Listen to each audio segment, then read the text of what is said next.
Good morning and good afternoon, and welcome to this conversation on MulteFire. This is Monica Paolini from Senza Fili, and today I'm talking to Christian Wagner at M3 Connect. He is VP of the Business Unit Enterprise. And today we're talking about MulteFire in the enterprise. MulteFire is a new technology that allows the enterprise to use unlicensed spectrum and the LTE interface. And have private networks. And Christian, it's great to have us talk to us today. Hello, Monica.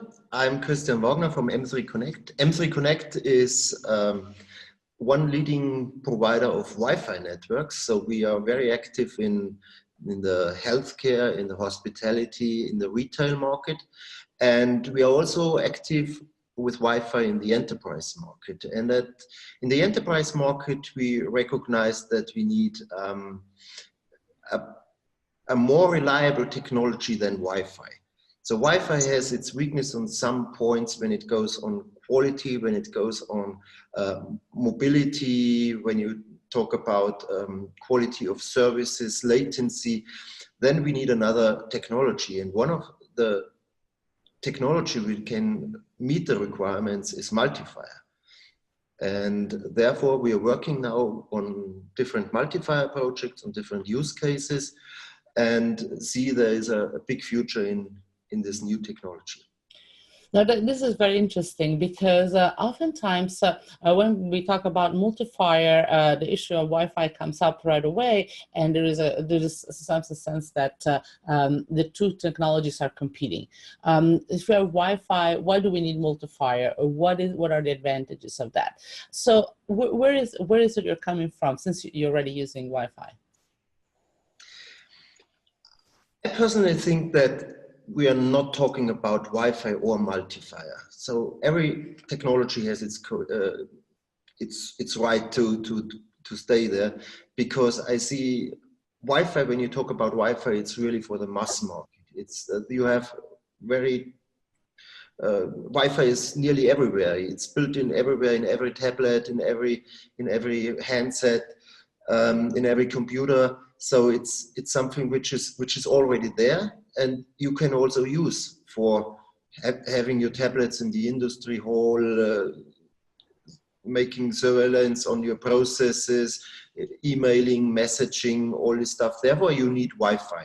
But in addition, you have some use cases, you have some automation processes, logistic processes, where you really need more quality. And so you need an LTE technology in addition.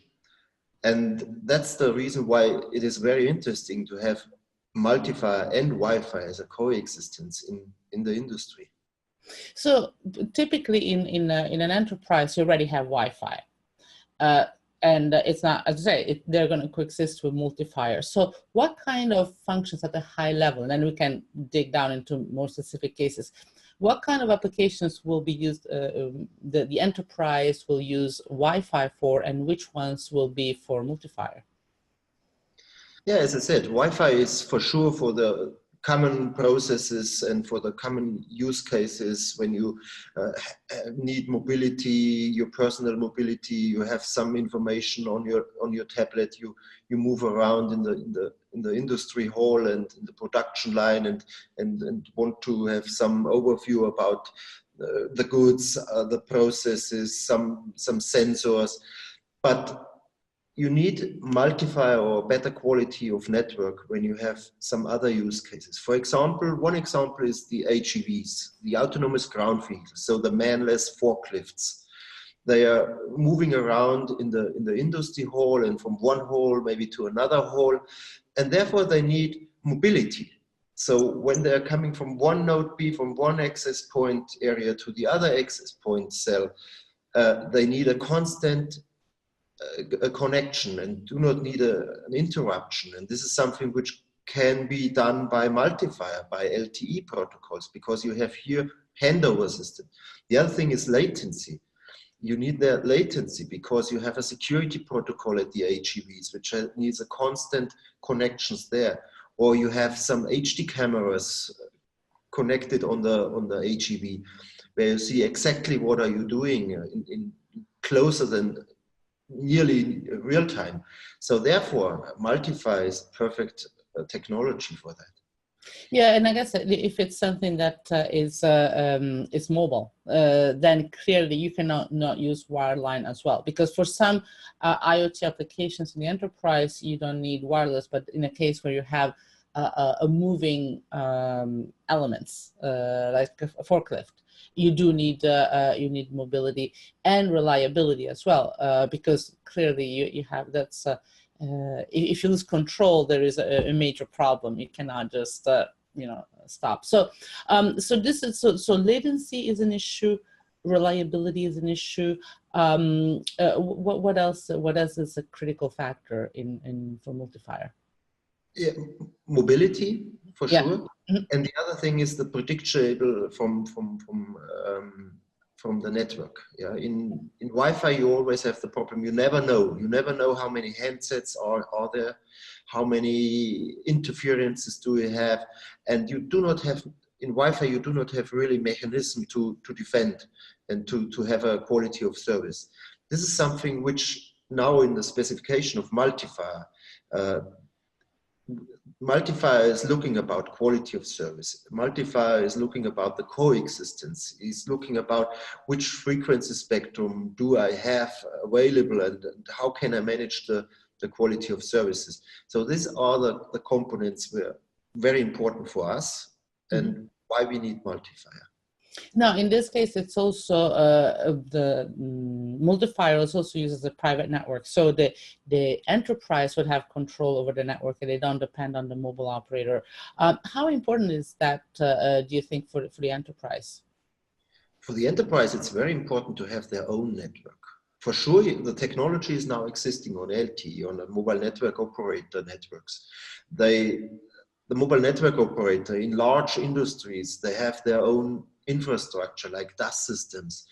But at the end, we are talking about very sensitive data. We are talking about very sensitive communication where the industry do not want to have the communication outside of their premises, of their network. At the mobile network operator, when you are connected to the mobile network operator, it always goes to the network operator and back and forth. So this is something they want to avoid. They want to have their real own ecosystem. They want to have their own data and want to manage their data. So they need private LTE MulteFire technologies.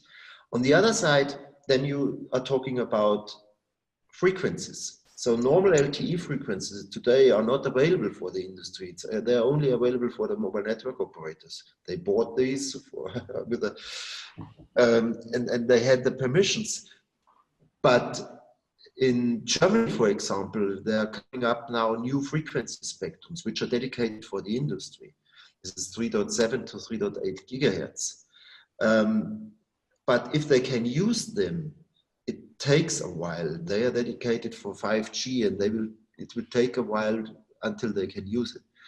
MulteFire hopefully is a little bit quicker, and then they can use really the free unlicensed spectrum of Wi-Fi. So that will help the industry a lot. Absolutely. But what about then using LAA, for instance? Because in that case, you can still use LTE in a licensed band, but I guess that in that case, the issue is that the operator would control. So you can use LTE in unlicensed, but then it will not be a private network. Right, and that's exactly the case. Then you're talking about also a mobile network operator network. So the control plane is going over the mobile network operator.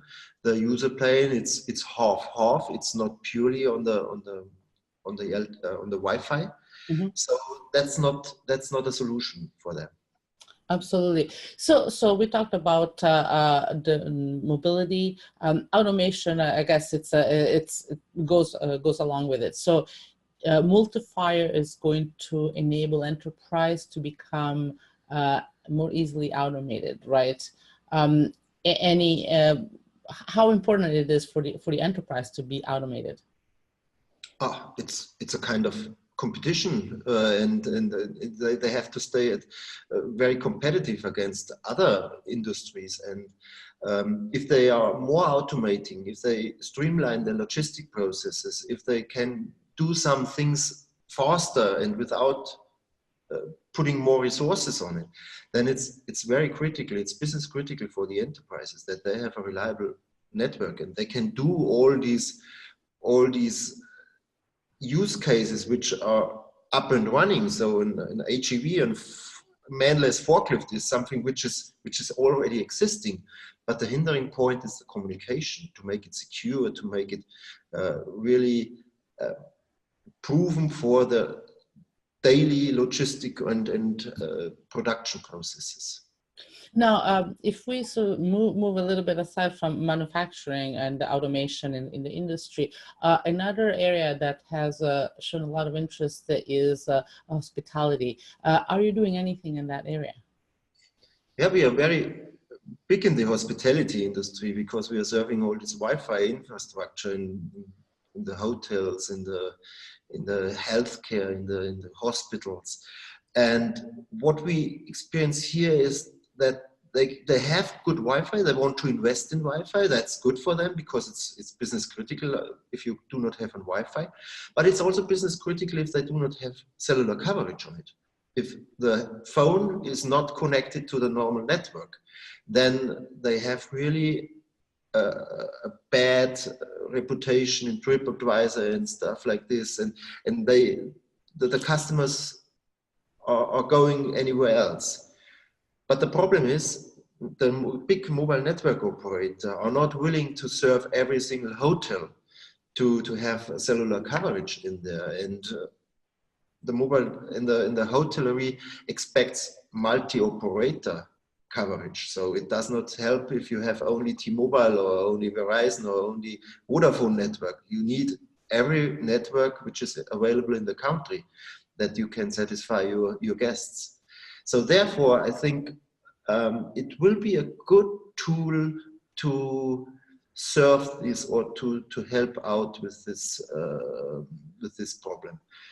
But there are some prerequisites. The prerequisites is that we need a very quick implementation of MulteFire in the handsets. So in an Apple iPhone, in a Samsung, in an LG, they need to have this MulteFire implemented. If this is implemented, and if nearly 60 to 80% of the handsets have these MulteFire implemented, then we can build up networks. Then we can build up private LTE MulteFire networks with their own spectrum, because it's a free spectrum on 5 gigahertz. So every hotel can invest, can serve an own network. And then you need a roaming interface to the other network operators. If this is the case, I think MulteFire technology will help the hospitality, will help the healthcare and industry to serve cellular coverage. Absolutely. So this is a different situation, because in the manufacturing world, private and being separate from a network operator, it's an advantage. Here it's the other way around. So the hospitality enterprise is going to create their own network, invest in it, because they need it. It's a sort of not an amenity; it's a necessity for their guests. But then they want to talk to the operators and have relationships with them. How do you see that working? Because not every single hotel can go and talk to all the operators. What type of infrastructure can you have in place to facilitate that? We need a common roaming interface. So as the other operators have their roaming interface to the others with on a centralized point, it's the same case. So you need first of all, you need the permission of every mobile network operator to establish a roaming interface. And you do not need I think every single hotel do not need to negotiate a roaming agreement with every operator. I think this can be done centralized. This can be done centralized from different companies who are dealing now with roaming agreements. Or this can be also centralized by political or an authority initiative that they say, okay, you have to have a roaming interface for exactly these use cases, for the hospitality, for every other. Absolutely. No, yeah. So there has to be some infrastructure platform or some wholesaler or intermediary. Okay, great. So you mentioned also the healthcare vertical. What is the appeal of MulteFire there? Oh, there are different use cases. So for one thing is for sure the substitution of the normal cellular coverage. Mm-hmm. But the other thing is also you have a lot of measurement instruments. You need some like in the industry, yeah? You need some connections which is business critical, which is critical to the processes, to the operations. Measurement systems, you have to say, where is my measurement system, where connected? Maybe you think about different use cases where you need high definition internet, mobile internet, and this is something where you can use MulteFire technology. Mm-hmm. Yeah. Another case another vertical that might be interested in is the construction sites, because that's a place where you do need connectivity. You'd want to have it sort of a private network. You want to have your own network because you need to have it wherever you need it when you need it. Is that another place where MulteFire is going to be used, do you think? Yes, it is. It is a place for MulteFire. It is a place for the private LTE networks. Mm-hmm. When you're talking about a big construction, large construction site, you normally have your construction site up and running 1 year, 2 year, and you need communication, constant communication. And most of the time, there is no existing cellular coverage in there because it will set up now. And so you need something in between. This is something, so temporary LTE networks, temporary MulteFire networks will be very useful to help them to control, to communicate, to have the lorries and the construction machines equipped with MulteFire to really connect and their machines. Yeah. So this is very important for them.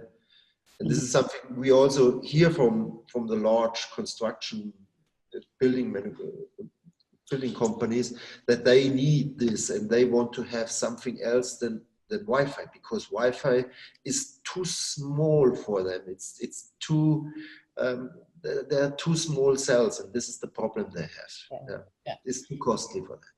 And there it's a situation where you do have a lot of mobility inherently in there, because you don't even have buildings, right? So, okay, so let's talk about timing. And you mentioned you're very active on MulteFire, but what do you see in terms of timing before we get to commercial deployments? It's a good question, because timing depends on a lot on the big manufacturer, on the big OEMs. When do they support MulteFire? When do they have the user equipment available? So this is the most hindering point is now. So the use cases are already there. Everyone waits for this and wants to start for this. And the hindering point is this. What are we doing is we are doing some trials. We are doing some trials with, to be honest, not with MulteFire on 5G, because lack of availability of remote units, lack of availability of CPEs, but on other technology like the private LTE, which is coming up in Germany on the 3.7. Here we are doing trials. Here we are talking to the industry, and they are waiting for that. So it's really time critical for them, that they want to automate. Technology is there. But we need the handsets, we need the remote units, we need the technology available for the serial production. Yeah. So actually, you mentioned 5G. Right now, MulteFire is based on LTE, because that's that's where it's available. But moving forward, do you see MulteFire transitioning to 5G? And if so, how is that going to happen? It has to have a transition to 5G, because in 5G you can do much more use cases, and you have much more benefits on latency. You have much more benefits on slicing for dedicated use cases. Even in the industry area, you have to have different use cases. You have to have different networks. One network can be the public network where they can have a phone call on their own handset, but on the other hand, you need the time critical communication, as I said, with the AGVs or other devices or drones or augmented reality and all this stuff. So you need 5G, a transition from MulteFire, which is now based on LTE, to 5G. But important is that we have this technology on unlicensed spectrum or on shared spectrum. And this is something which is very important. So it's important that we have a roadmap from LTE to 5G. But if you look at the roadmap of MulteFire, it's already there. So the roadmap is clear. It's a matter of time when this is becoming reality. Absolutely. So LTE today, and then eventually move forward to a 5G whenever the enterprise or the equipment is ready. Right, absolutely. Okay. Well, thank you so much, Christian. It was a pleasure talking to you today. Thanks a lot, Monica, and have a good week. Thanks a lot. Thank you. Thanks. Bye-bye.